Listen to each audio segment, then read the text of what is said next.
નમસ્કાર વાલા પેન્શનર મિત્રો, સ્વાગત છે આપનું આપણી આ યુટ્યુબ ચેનલ ભાવેશ મકવાણા ન્યૂઝમાં। તો મિત્રો, આજના વિડીયોમાં આપણે વાત કરવાના છીએ તો સાંજના સમાચાર છે। તો ગુજરાત રાજ્યના પેન્શનરોના હિતમાં સરકાર આજ સાંજે કરી છે મોટી જાહેરાત। તો મિત્રો, શું જાહેરાત છે જેની આજના વિડીયોમાં આપણે સંપૂર્ણ વાત કરવાના છીએ। તો આજનો આ વિડીયો તમે અંત સુધી જોઈ લેજો। અને હજી સુધી જો આપણી આ ચેનલ તમે સબસ્ક્રાઇબ ન કરી હોય તો ડેઈલી આવી જ માહિતીઓ માટે આપણી આ યુટ્યુબ ચેનલ પણ સબસ્ક્રાઇબ કરી લેજો મિત્રો। તો શરૂ કરીએ આજનો વિડીયો। તો સરકારે 2025માં 4 નવી કલ્યાણકારી યોજનાઓની જાહેરાત કરી છે, જેનો હેતુ વરિષ્ઠ નાગરિકોને નાણાકીય સુરક્ષા, આરોગ્ય લાભો અને સામાજિક સહાય પૂરી પાડવાનો છે। તો આ યોજનાનો મુખ્ય ઉદ્દેશ વૃદ્ધોને તેમની વિકસતી જરૂરિયાતો અનુસાર ટેકો આપવાનો છે, જેથી તેઓ કોઈ પણ નાણાકીય બોજ વિના સુરક્ષિત અને ગૌરવપૂર્ણ જીવન જીવી શકે। તો આ નવી યોજનામાં માસિક પેન્શનમાં વધારો, મફત આરોગ્ય તપાસ, મુસાફરી સુવિધાઓ અને સરળ સામાજિક સુરક્ષા ચકાસણી પ્રક્રિયાઓ જેવા મહત્વપૂર્ણ લાભોનો સમાવેશ થાય છે। તો યોજનાઓ માત્ર નાણાકીય રાહત જ નહીં, પરંતુ વરિષ્ઠ નાગરિકોને તેમના રોજિંદા જીવનમાં આવતી મુશ્કેલીઓમાં પણ નોંધપાત્ર ઘટાડો કરશે મિત્રો। તો સૌથી પહેલાં વાત કરીએ તો વરિષ્ઠ નાગરિકો માટે નવી પેન્શન વૃદ્ધિ યોજના 2025। પેન્શન વૃદ્ધિ યોજના 2025 હેઠળ સરકારે વરિષ્ઠ નાગરિકોની માસિક આવક સ્થિર અને સુરક્ષિત રહે તે સુનિશ્ચિત કરવા માટે ઘણા મહત્વપૂર્ણ ફેરફારો કર્યા છે। તો નવી યોજના પેન્શનની રકમમાં સરેરાશ 15થી 25% વધારો કરે છે, જે લાભાર્થીઓને વધતી જતી ફુગાવાનો સામનો કરવામાં મદદ કરે છે। તો આ યોજના ખાસ કરીને એવા વરિષ્ઠ નાગરિકો માટે ફાયદાકારક છે જેમની આવકનો મુખ્ય સ્ત્રોત સરકારી પેન્શન છે।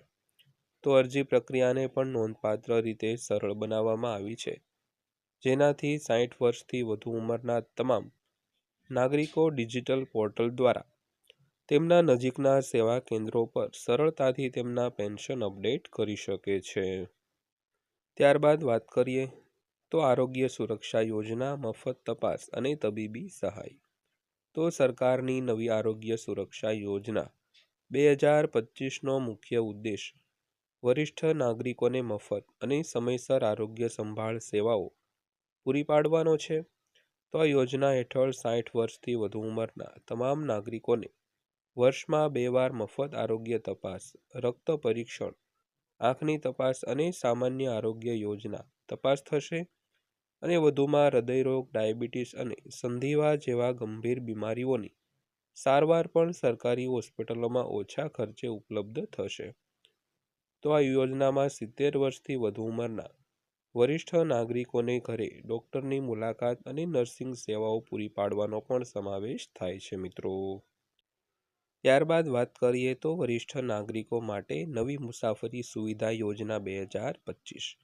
તો આ યોજના હેઠળ બસ, ટ્રેનો અને મેટ્રો મુસાફરીમાં વરિષ્ઠ નાગરિકો માટે નોંધપાત્ર ડિસ્કાઉન્ટની જાહેરાત કરવામાં આવી છે।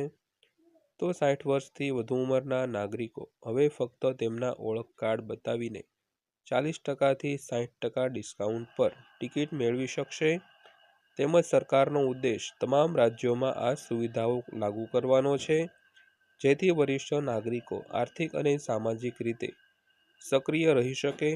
તો વધુમાં લાંબા અંતરની ટ્રેનોમાં વરિષ્ઠ નાગરિકો માટે અલગ ક્વોટા વધારવામાં આવ્યા છે, જેનાથી તેમના માટે સીટ્સ શોધવાનું પણ સરળ બને છે મિત્રો। ત્યારબાદ વાત કરીએ તો સામાજિક સુરક્ષા અને ચકાસણી પ્રક્રિયા સરળ બનાવી। તો સરકારે વરિષ્ઠ નાગરિકો માટે સામાજિક સુરક્ષા ચકાસણી પ્રક્રિયાને નોંધપાત્ર રીતે સરળ અને ઝડપી બનાવી છે।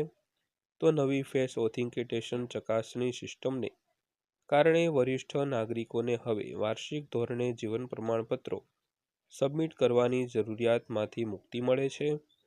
તો આનાથી લાભાર્થીઓ તેમના મોબાઈલ ફોનથી તેમના જીવન પ્રમાણપત્રો અપડેટ કરી શકશે। તો વધુમાં હવે દસ્તાવેજ ચકાસણી માટે સરકારી કચેરીની મુલાકાત લેવાની જરૂર નથી, તેમજ ડિજિટલ પોર્ટલ અને આધાર લિંક ચકાસણી સમગ્ર પ્રક્રિયા 5 મિનિટમાં પૂર્ણ કરશે મિત્રો.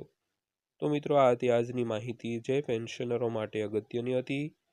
માહિતી પસંદ આવી હોય, વિડીયો સારો લાગ્યો હોય તો વિડીયોને એક લાઇક કરી દેજો અને આવી જ માહિતીઓ માટે આપણી આ ચેનલ પણ સબસ્ક્રાઈબ કરી લેજો. તો ફરીવાર પાછા મળીશું એક નવા વિડીયો સાથે, નવી માહિતી સાથે. ત્યાં સુધી સૌને જય હિન્દ, વંદે માતરમ.